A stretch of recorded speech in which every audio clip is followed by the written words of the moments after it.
गरमी के दिन सोया सोट जालो मिक्स बाय प्रमोद सागर सोट जालो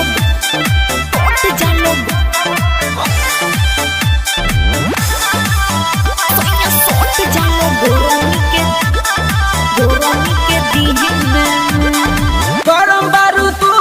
गरम बहे हवा मार दी लुक के काम करी नहीं दावा गरम बारू तू गरम बहे हवा मार दी लुक के काम करी नहीं दावा भीजल पानी पूरा पसीने में सोया सोट जालो गरमी के दिन में सोया सोट जालो गरमी के दिन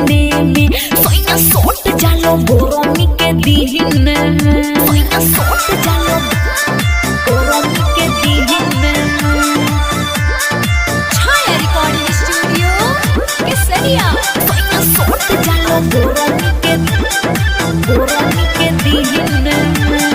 चटर चटर देह करे तबु बारताऊ में आओ नसरा दी जवानिया के छाँव में चटर चटर देह करे तबु बारताऊ में आओ नसरा दी जवानिया के छाँव में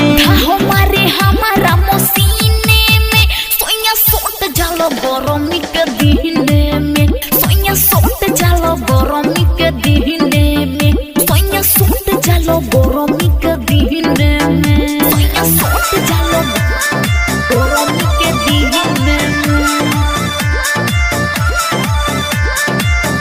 सोया सोट जालो गरमी के दिन में टोनिसा में होखे लागे हमारा उछाल हो दया शंकर बूझेले सब तोहर चाल हो